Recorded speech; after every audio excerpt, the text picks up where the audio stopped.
Morning बच्चों। I hope आप लोग स्वस्थ और सुरक्षित होंगे और अपने स्कूल को मिस भी कर रहे होंगे। बहुत बहुत ज़्यादा मिस कर रहे होंगे आप घरों में रहकर। लेकिन आप लोग ऑनलाइन क्लासेस के माध्यम से अपने एजुकेशन को जारी रखें, इसलिए ये हमारी संस्था ने ये ऑनलाइन क्लासेस शुरू किया। मैं आपको हिंदी पढ़ा रही हूँ, क्लास 4th। हिंदी की 2 पुस्तकें हैं, एक हिंदी 1 और दूसरा हिंदी 2। हिंदी 1 मीन्स हिंदी लैंग्वेज और Hindi 2 means Hindi literature. Hindi language हम लोग पढ़ रहे हैं। ये पुस्तक है आपकी हिंदी व्याकरण एवं रचना, जिसमें हम लोग इसके पहले वाले वीडियो में पढ़े कि पाठ 1 उसका थोड़ा सा भाग हम लोग पढ़े थे, भाषा के बारे में पढ़े थे। भाषा अर्थात भाषा किसे कहते हैं, भाषा के कितने प्रकार होते हैं, ये हम लोग पहले वाली वीडियो में पढ़ चुके हैं। लेकिन उसके बाद मैं फिर एक बार आपको बता देना चाहती हूँ कि भाषा किसे कहते हैं। किसी भी विचारों को और भावों को दूसरों तक पहुंचाना और दूसरों के भाव और विचारों को स्वयं समझना, यही भाषा है। यानी जिस माध्यम से हम अपनी बातों को, अपनी भावनाओं को दूसरे तक पहुंचाते हैं और दूसरे की बातों और भावनाओं को समझते हैं, वही भाषा है। इसका मतलब यह हुआ कि आप भाषा समझ चुके हैं। इसके पहले वाली वीडियो में भाषा के कितने प्रकार होते हैं, 2 प्रकार। पहला है लिखित भाषा और दूसरी मौखिक भाषा। यानी कि आप लिखित भाषा और मौखिक भाषा के बारे में भी जान चुके हैं। आप अपनी पुस्तक में देखें, लिखित भाषा और मौखिक भाषा, ये आपको इसके पहले वाली वीडियो में बताया जा चुका है। परंतु मैं आपको ये बता दूं कि आपके पास जो कॉपियां हैं उसमें से आप हिंदी की 2 कॉपी बना लें, एक हिंदी 1 और एक हिंदी 2 के लिए। इसके बाद वाली वीडियो में मैंने और इसके पहले वाली वीडियो में मैंने बताया था कि आप जब भी बैठे तो कॉपी लेकर बैठे। मैं आपको ये बताऊं कि इसके बाद वाली वीडियो में जब आप बैठेंगे तो कॉपी और पेंसिल आपके हाथ में होना अनिवार्य है, क्योंकि उसमें मैं ये बताऊंगी कि आप लेसन को किस तरह से पूरा करें। क्योंकि अभी आप इसको समझ रहे हैं, लेकिन लिखने का जो कार्य होगा वो हम नेक्स्ट वीडियो में आपको बताएंगे कि हम क्वेश्चन को कैसे लिखें। उसका पीडीएफ भी आपको जाएगा, लेकिन हम यहाँ लिखकर भी आपको उसके बारे में बताएंगे और एक्सरसाइज भी कराएंगे। भाषा समझ चुके, भाषा के कितने प्रकार होते हैं ये हम लोग जान चुके हैं। अब इसमें जो हमारा टॉपिक है वो है लिपि। लिपि किसे कहते हैं? आप भाषा जान चुके कि भाषा किसे कहते हैं और भाषा के कितने प्रकार होते हैं, परंतु भाषा को लिखने के लिए भाषा का केवल मौखिक रूप तो है नहीं, भाषा का लिखित रूप भी है। और जब भाषा को हम लिखित रूप में प्रस्तुत करेंगे तो उसके लिए कुछ चिन्ह भी निर्धारित होंगे, क्योंकि उन्हीं चिन्हों के माध्यम से हम उसको लिखकर प्रकट करेंगे। और जो चिन्ह निर्धारित किए गए होंगे, अर्थात जिन चिन्हों का हम प्रयोग लिखने के लिए करेंगे, वही लिपि है। लिपि जान लेते हैं कि लिपि किसे कहते हैं। लिपि किसे कहते हैं? लिपि यानी किसी भी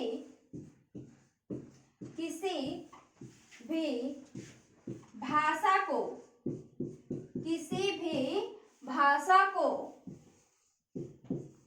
लिखने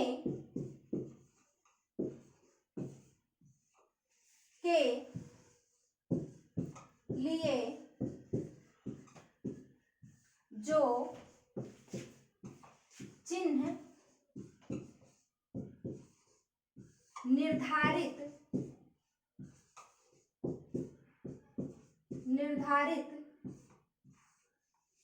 किए जाते हैं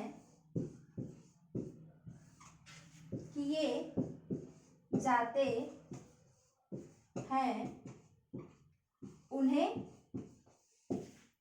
लिपि कहते हैं। उन्हें लिपि कहते हैं। अब हम लोग जानेंगे इसके माध्यम से कि लिपि क्या है।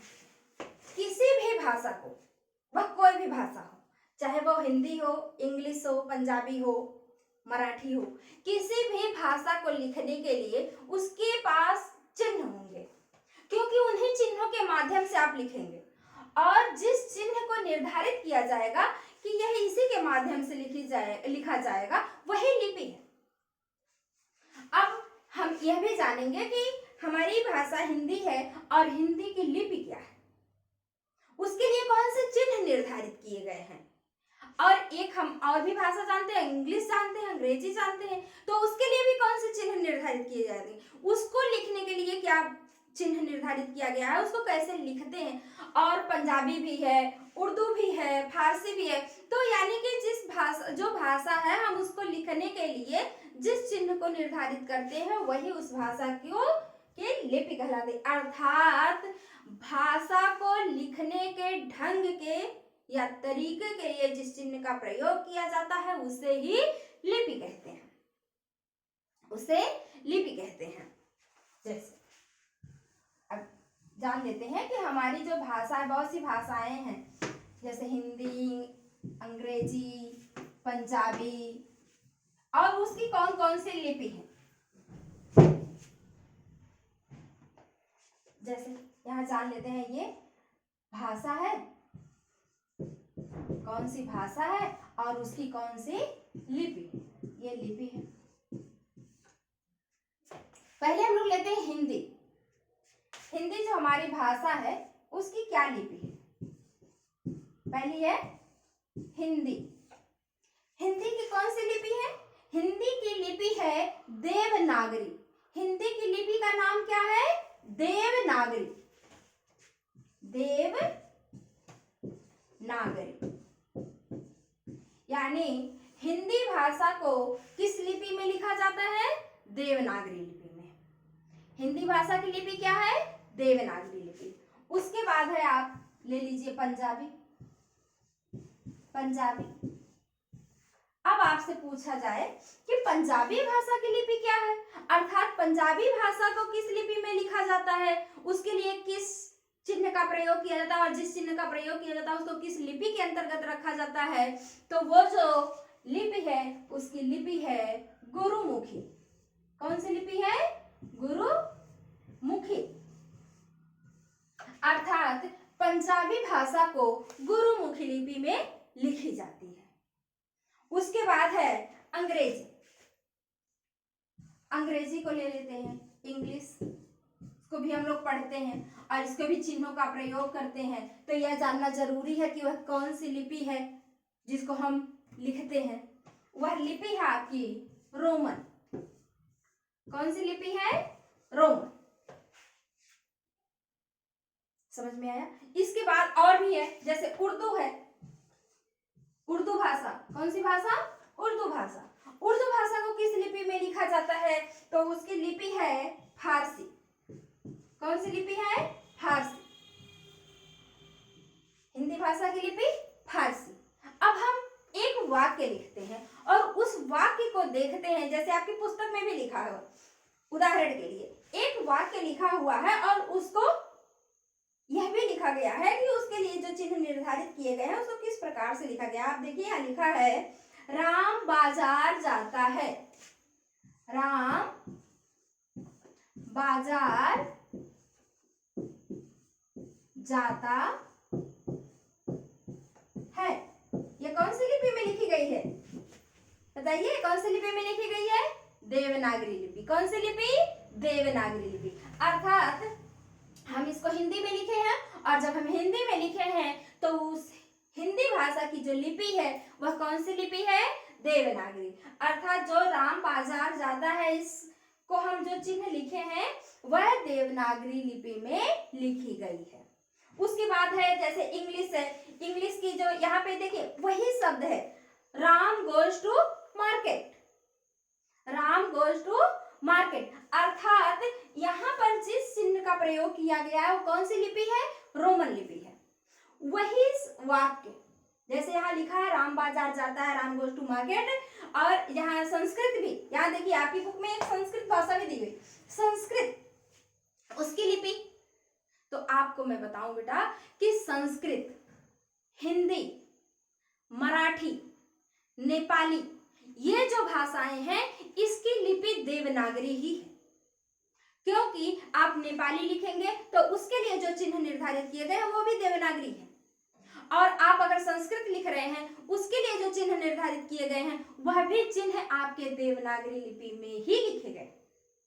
अर्थात आप जब 3-4 भाषाएं ऐसी हैं जो इसमें आपकी बुक में, आपकी पुस्तक में, जिसको आप ये जानेंगे कि वह देवनागरी लिपि में ही आता है। जैसे यहाँ है राम बाजार जाता है, राम गोज टू मार्केट, ये हो गया अंग्रेजी यानी ये रोमन लिपि में लिखा गया है। उसके बाद है राम है आपणम गच्छत, राम है आपणम गच्छत, राम मीन्स राम, आपणम मीन्स बाजार, और गच्छत मीन्स जाता है, अर्थात राम बाजार जाता है। तो यहाँ पर आप देखिए, अपनी पुस्तक में देखिए कि यहाँ पर उदाहरण के लिए दिया हुआ है राम बाजार जाता है, देवनागरी लिपि, वही वाक्य है, परंतु उसकी लिपि, उसके जो चिन्ह है, उसकी जो भाषाएं हैं, उस भाषाओं के जो चिन्ह है उसके आधार पर इसमें परिवर्तन होता गया है, और लेकिन वाक्य वही है, राम गोज टू मार्केट, अर्थात इसका जो चिन्ह है वह रोमन अक्षरों में, रोमन लिपि में लिखा गया है, इसीलिए यहाँ पर राम गोज टू मार्केट। उसके बाद है संस्कृत, राम है आपणम गच्छत, अर्थात राम राम राम आपणम बाजार, गच्छति मतलब जाता है, अर्थात यह भी जो लिखा गया है, यहाँ पे देखिए राम है, यहाँ पर विसर्ग यानी दो बिंदी लगाए गए हैं, उससे यह संस्कृत बन जाता है, यानी कि जो चिन्ह है वो हिंदी के ही है और संस्कृत में भी वही चिन्ह प्रयोग हो रहा है, अर्थात उसकी भी लिपि जो है वो देवनागरी ही होगी। यानी कि जो आपकी नेपाली है, मराठी है, हिंदी है और संस्कृत है, इसकी जो लिपि है वह देवनागरी है। क्यों? क्योंकि जो देवनागरी लिपि है उसी में इन भाषाओं को लिखा जाता है। उसके बाद है आपकी पंजाबी, पंजाबी की जो लिपि है वह देवनागरी है। देखिए इसमें गुरुमुखी है, सॉरी बेटा, पंजाबी भाषा की जो लिपि है वो गुरुमुखी है, और वही वाक्य राम बाजार जाता है, लेकिन इसको जो लिखने का ढंग है, जो तरीका है, इसके लिए जिस चिन्ह का प्रयोग किया गया वह गुरुमुखी लिपि का है। कौन सी लिपि का है? गुरुमुखी लिपि का है। उसी प्रकार आपके उर्दू भी है, उर्दू भाषा की जो लिपि है वो फारसी है, और वही वाक्य आपके उर्दू भाषा में भी यहाँ लिखे गए हैं। आई होप कि आपको लिपि समझ में आ गया होगा, लिपि समझ में आ गया होगा कि लिपि किसे कहते हैं। इस तरह आप देख रहे हैं कि राम को लिखने के लिए जिन भाषाओं का प्रयोग किया गया है वह अलग अलग तरीके का किया गया, अलग अलग भाषाएं हैं, उसकी अलग अलग लिपियां हैं, और उन अलग अलग लिपियों के आधार पर उसी राम वाले वाक्य को, यानी राम बाजार जाता है, इस वाक्य को अलग अलग तरीके से लिखा गया है। उसके बाद है बेटा आपका राष्ट्रभाषा। कौन सी भाषा है? राष्ट्रभाषा। अब हम लोग ये समझते हैं, आई होप कि आपको लिपि समझ में आ गई होगी, आ गई? यस। उसके बाद हम लोग जानते हैं कि राष्ट्रभाषा क्या है। अब ये भी हमारे मन में विचार उठ रहे होंगे, है ना बेटा, कि हमारी राष्ट्रभाषा क्या है? क्या है हमारी राष्ट्रभाषा? हमारी राष्ट्रभाषा है हिंदी। कौन सी भाषा है? हिंदी। आपको पहले ये बता दें कि राष्ट्रभाषा किसे कहते हैं। कौन सी भाषा? राष्ट्रभाषा। राष्ट्रभाषा अर्थात राष्ट्रभाषा कहते किसे हैं? यह कौन सी और हमारे देश की कौन सी भाषा है जो राष्ट्रभाषा कहलाती है, इसके बारे में जानेंगे अभी। देखिए आपकी बुक में लिखा गया है, जिस भाषा का प्रयोग किसी राष्ट्र में अधिक से अधिक लोगों द्वारा किया जाता है वह भाषा उस राष्ट्र की राष्ट्रभाषा कहलाती है। जो भाषा मतलब उस देश की अधिक से अधिक जनसंख्या जिस भाषा का प्रयोग करती है वह उस देश की राष्ट्रभाषा बनती है। अर्थात हमारा जो देश है, यहाँ के लोग बहुभाषी देश है, और यहाँ के लोग बहुत सी भाषाएं जानते हैं। अलग अलग प्रदेशों में अलग अलग भाषाएं बोली जाती हैं।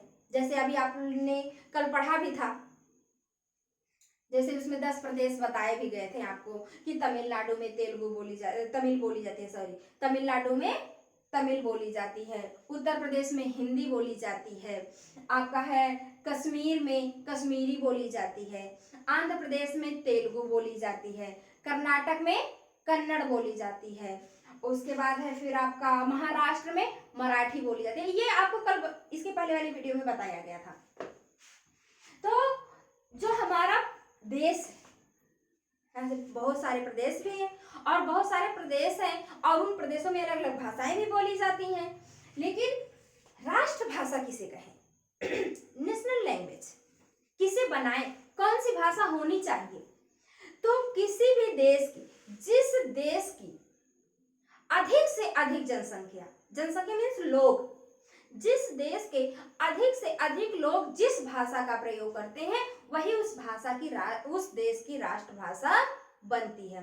अर्थात जिस देश में अधिक से अधिक लोग जिस भाषा का प्रयोग करते हैं वह भाषा उस देश की राष्ट्रभाषा होती है। एक बार इसको लिख भी देते हैं, आपको बता दें कि राष्ट्रभाषा किसे कहते हैं। जिस भाषा का प्रयोग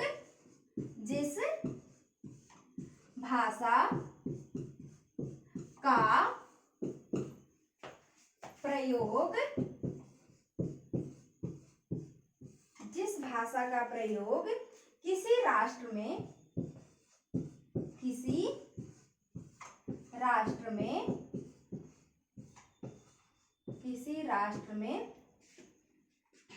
अधिक से अधिक लोगों द्वारा राष्ट्र में अधिक से अधिक लोगों द्वारा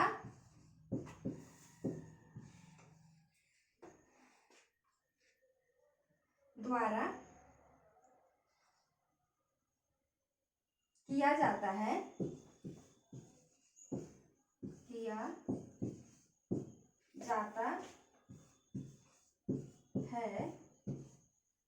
वह भाषा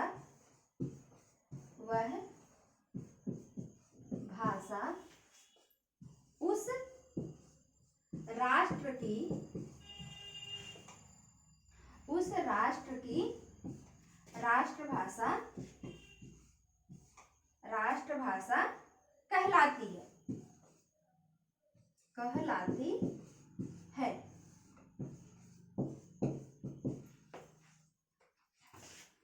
जिस भाषा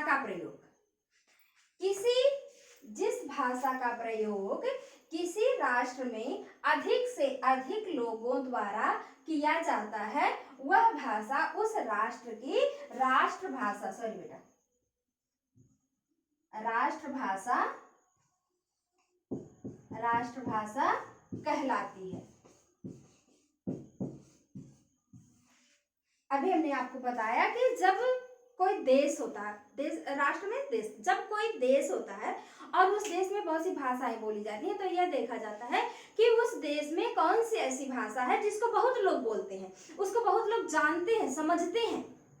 जब यह देखा जाता है तो वही उस देश की राष्ट्रभाषा बनती है। हमारे देश में अधिक से अधिक लोग, ज्यादा से ज्यादा लोग हिंदी बोलते और समझते हैं, इसलिए हिंदी को राष्ट्रभाषा का दर्जा मिला है, अर्थात हिंदी राष्ट्रभाषा मानी जाती है। और आपको एक बात और बता दें कि हिंदी जो है इसके लिए एक दिवस भी है और वो दिवस है 14 सितंबर, अर्थात 14 सितंबर को हिंदी दिवस के रूप में मनाया जाता है। क्यों मनाया जाता है 14 सितंबर को हिंदी दिवस के रूप में? क्योंकि जो हमारा संविधान है उसमें 14 सितंबर 1949 ईस्वी को 14 सितंबर 14 सितंबर 1949 अर्थात 1948, 14 सितंबर 1949 को हिंदी को राष्ट्रभाषा का दर्जा मिला था। इसलिए 14 सितंबर को हिंदी दिवस के रूप में मनाया जाता है। अब हम जान गए कि राष्ट्रभाषा ही होती है। अब अंतरराष्ट्रीय भाषा भी जान ले। इंटरनेशनल लैंग्वेज कौन सी है और इंटरनेशनल लैंग्वेज किसे कहते हैं जान लेते हैं। वैसे तो आपकी बुक में है नहीं, बट जान लें कि इंटरनेशनल लैंग्वेज किसे कहते हैं। इंटरनेशनल अर्थात अंतरराष्ट्रीय भाषा। अंतरराष्ट्रीय, अभी आपने राष्ट्रभाषा पढ़ा, अब अंतरराष्ट्रीय भाषा आप जानेंगे। जिस भाषा को अधिक से अधिक देश जानते हैं, यानी जिस भाषा को अधिक से अधिक देश बोलते समझते हैं, उससे ही इंटरनेशनल लैंग्वेज अर्थात राष्ट्रभाषा वो अंतरराष्ट्रीय भाषा का दर्जा मिलता है। और जो अंग्रेजी है इसको इंटरनेशनल लैंग्वेज माना जाता है। क्यों? क्योंकि जो अंग्रेजी है उसको अधिक से अधिक देश बोलते और समझते हैं, इसलिए अंग्रेजी को अंतरराष्ट्रीय भाषा माना जाता है। इसके बाद है बेटा प्रादेशिक भाषा। कौन सी भाषा है? प्रादेशिक भाषा। अब प्रादेशिक भाषा से ही यह स्पष्ट हो रहा है कि यह किसी प्रदेश में बोली जाती है, किसी प्रदेश में बोली जाती है।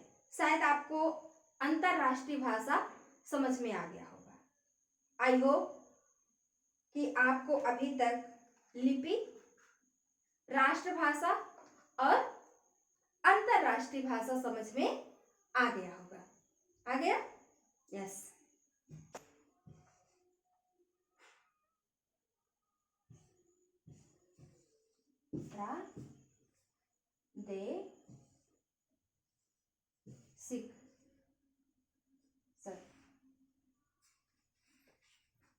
प्रादेशिक प्रादेशिक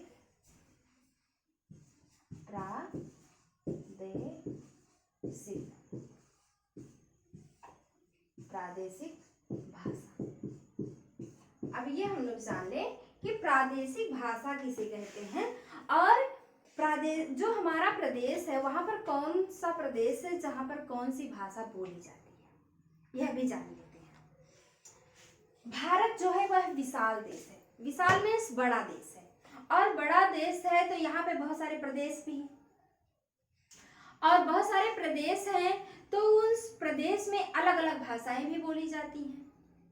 तो जिस प्रदेश में अधिक से अधिक लोग जिस भाषा का प्रयोग करते हैं वही प्रादेशिक भाषा। जैसे आपने अभी सुना कि राष्ट्रभाषा किसे कहते हैं, तो एक राष्ट्र है और उस राष्ट्र में कौन सी भाषा है जिसको अधिक से अधिक जनसंख्या बोलती है, अधिक से अधिक लोग बोलते हैं, तो वह राष्ट्रभाषा होती है। वही है प्रादेशिक भाषा। प्रादेशिक भाषा जो है वह भी वही है कि एक राज्य, स्टेट, एक स्टेट में लिमिट है, और ये बताया जाता है कि एक प्रदेश में जो भाषा अधिक से अधिक लोग बोलते हैं वही भाषा उस प्रदेश की प्रादेशिक भाषा कहलाती है। तो जो हमारा राज्य है, हमारा देश है, यहाँ पे बहुत प्रदेश हैं और बहुत प्रदेश में बहुत सारी भाषाएं हैं, अलग अलग बोली जाती हैं।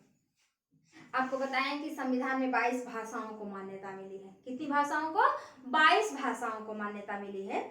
तो 22 भाषाएं इसमें नहीं, लेकिन अगली वीडियो में हम आपको मैप के द्वारा बताएंगे कि कौन सा प्रदेश है जहां पर कौन सी भाषा बोली जाती है। इसको हम नेक्स्ट वीडियो में आपको बताएंगे, लेकिन उसके पहले हम आपको प्रादेशिक भाषा में भी बताएंगे कि कौन कौन से प्रदेश में कौन कौन सी भाषाएं बोली जाती है। अभी तो हम इसको लिख कर बता रहे हैं, लेकिन नेक्स्ट वीडियो में हम आपको मैप के द्वारा इसको अच्छे से समझाएंगे 22 भाषाओं को।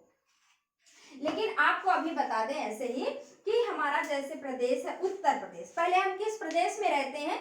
उत्तर प्रदेश में। किस प्रदेश में? उत्तर प्रदेश में। तो जो उत्तर प्रदेश है, उत्तर प्रदेश, यूपी, उत्तर प्रदेश में कौन सी भाषा बोली जाती है? वो भाषा है आपकी हिंदी। कौन सी भाषा है? हिंदी। उत्तर प्रदेश में बोली जाने वाली भाषा हिंदी। अर्थात जो उत्तर प्रदेश है उसकी प्रादेशिक भाषा क्या होगी? हिंदी। यानी जिस प्रदेश में जो भाषा बोली जाती है वही उस प्रदेश की प्रादेशिक भाषा कहलाती है। तो जो हमारा उत्तर प्रदेश है, जो हमारा स्टेट है, जो हमारा राज्य है, वह है उत्तर प्रदेश और उसकी जो भाषा है वो भाषा है प्रादेशिक भाषा। उसके बाद है, आप ले लेते हैं पंजाब। क्या? पंजाब। पंजाब जो है, उस पंजाब में कौन सी भाषा बोली जाती है? वो है पंजाबी। अभी आप इसकी लिपि के बारे में भी पढ़े हैं, इनकी लिपियों के बारे में भी आप पढ़े हैं। जो पंजाब है उसकी जो भाषा है वो है पंजाबी। अर्थात पंजाब प्रदेश की जो भाषा वो पंजाबी है, तो पंजाब की प्रादेशिक भाषा क्या होगी? पंजाबी होगी। यही प्रादेशिक भाषा होती है। उसके बाद है गुजरात। क्या है? गुजरात। गुजरात में बोली जाने वाली भाषा गुजरात। गुजरात में जो भाषा बोली जाती है वो है बेटा गुजराती। कौन सी भाषा है? गुजराती। यानी गुजरात प्रदेश में बोली जाने वाली भाषा का नाम है गुजराती। तो जो गुजराती है वह गुजरात की कौन सी भाषा? प्रादेशिक भाषा है। उसके बाद है कश्मीर। क्या है? कश्मीर। कश्मीर है, कश्मीर की जो भाषा है वो है कश्मीरी। कौन सी भाषा है? कश्मीरी। अर्थात कश्मीर प्रदेश की भाषा क्या है? कश्मीरी। तो वहां की प्रादेशिक भाषा क्या होगी? कश्मीरी होगी। उसके बाद है कर्नाटक। चलिए इरेज कर देते हैं तभी आप, क्योंकि पूरा इसमें नहीं आ पा रहा है।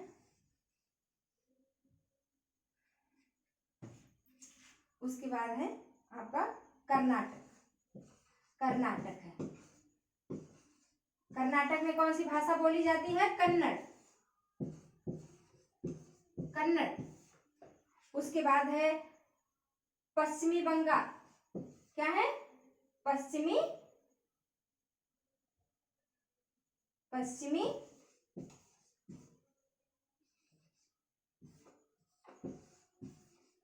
बंगाल। तो जो पश्चिमी बंगाल है यहाँ पे कौन सी भाषा बोली जाती है? बांग्ला। कौन सी भाषा है? बांग्ला। अर्थात जो पश्चिमी बंगाल है वो एक प्रदेश है और उस प्रदेश में कौन सी भाषा? बांग्ला। तो पश्चिमी बंगाल की जो भाषा है वो उसकी प्रादेशिक भाषा क्या होगी? बांग्ला। उसके बाद है महाराष्ट्र। महाराष्ट्र है, तो महाराष्ट्र की जो भाषा है वो है मराठी। आपको भी बताए भी है लिपि समझाते हुए कि मराठी भाषा किस लिपि में लिखी जाती है। उसके बाद है आपका केरल। केरल में कौन सी भाषा बोली जाती है? केरल में बोली जाती है मलयालम। मलयालम। यानी जो केरल प्रदेश है वहां की जो प्रादेशिक भाषा है वह कौन सी भाषा है? मलयालम। तो इस प्रकार जैसे तमिलनाडु है तो वहां तमिलनाडु की भाषा तमिल है। आंध्र प्रदेश है, आंध्र प्रदेश की भाषा तेलुगु है। तो इस प्रकार बहुत सारे प्रदेश हैं और उन प्रदेशों के लिए जो भाषाएं निर्धारित की गई हैं वही उस प्रदेश की प्रादेशिक भाषा कहलाती है। आई होप कि आपको प्रादेशिक भाषा, राष्ट्र भाषा, अंतरराष्ट्रीय भाषा और लिपि इतना तो समझ में आ गया होगा कि लिपि किसे कहते हैं, प्रादेशिक भाषा किसे कहते हैं, राष्ट्रीय भाषा किसे कहते हैं, अंतरराष्ट्रीय भाषा किसे कहते हैं। यहाँ तक समझ में आ गया होगा। इसके बाद हम फिर नेक्स्ट वीडियो में आपको बताएंगे कि व्याकरण किसे कहते हैं, क्योंकि हमारे पाठ का नाम ही है भाषा एवं व्याकरण। तो अभी हमें व्याकरण पढ़ना है, अभी हम भाषा पढ़ रहे थे। व्याकरण हम लोग नेक्स्ट वीडियो में पढ़ेंगे। लेकिन आपको मैं ये बता दूं कि जो अभी मैंने आपको वीडियो शुरू करने से पहले बताया है कि आप कॉपी और पेंसिल लेकर बैठेंगे, तो मुझे विश्वास है कि आप लोग इस बात पर ध्यान देंगे और नेक्स्ट वीडियो में आप कॉपी और पेंसिल लेकर अवश्य बैठेंगे। क्योंकि आप जब कॉपी और पेंसिल लेकर बैठेंगे तो उसमें मैं आपको बताऊं कि व्याकरण समझाने के बाद मैं आपको पहले बुक एक्सरसाइज करवाऊंगी, और बुक एक्सरसाइज करवाने के बाद वो आप ही से पूछ कर करवाऊंगी, और उसको अगर आपको समझ में नहीं आए तो आप उसको पीडीएफ में भी देख लेंगे, और यहाँ पर भी आपको लिख कर हम बताएंगे। उसके बाद हम आपको ये बताएंगे क्वेश्चन आंसर यहाँ कि आप कैसे कॉपी में लिखेंगे जिससे आपकी कॉपी नीट एंड क्लीन हो, जिससे आपको लिखने जो आप लिखेंगे वह सुंदर हो, और जिससे करेक्शन करने में एक लाइन छोड़कर लिखेंगे जिससे कोई प्रॉब्लम ना हो। तो उसके लिए मैं आपको नेक्स्ट वीडियो में जरूर बताऊंगी कि आप कैसे लिखें। तो इसलिए बेटा आप लोग एक कॉपी हिंदी 1 की और एक पेंसिल ही लेंगे। अभी आप सोचेंगे कि मैम हम तो 4th में आ गए, और 4th में आ गए तो हम पेन से लिखेंगे, लेकिन अभी नहीं, पेंसिल में लिखेंगे, लेकिन अभी हम लोग पेंसिल से ही लिखेंगे पहला चैप्टर, और पहला पार्ट हम लोग जब पढ़ रहे हैं तो इसको हम पेंसिल से लिखेंगे, जिससे हमारी अभी जो हैबिट है, जो आप लोग 3rd में लिख रहे थे वो पेंसिल से लिख रहे थे, तो अभी हम पेन से ही लिखेंगे, तो पेंसिल से ही लिखेंगे। और पेंसिल से लिख कर जैसे अभी आपको इरेज करने में आसानी होगी, तो इसलिए हम आपको बताएं कि आप बोर्ड पर देख कर लिख रहे हैं तो आप पेंसिल ही लेकर बैठे, पेंसिल, इरेजर, शार्पनर और बुक और कॉपी, इतना तो आप लेकर अवश्य बैठेंगे अगली वीडियो में। और आप लोग घर पर रहेंगे, स्वस्थ रहेंगे, इंजॉय करेंगे, और इंजॉय के साथ साथ आप इसको पढ़ेंगे। हाँ, आपको एक बात और बताएं कि नेक्स्ट वीडियो में आपको मैप के द्वारा 22 भाषाओं को, 22 प्रदेश में बोली जाने वाली जो भाषा है उसको हम, जो हमारे संविधान में जिसको मान्यता मिली है, उसको हम अवश्य बताएंगे। और इसी के साथ आज की जो क्लास है वह विराम लेती है, और आप लोग स्वस्थ रहें, सुरक्षित रहें। धन्यवाद।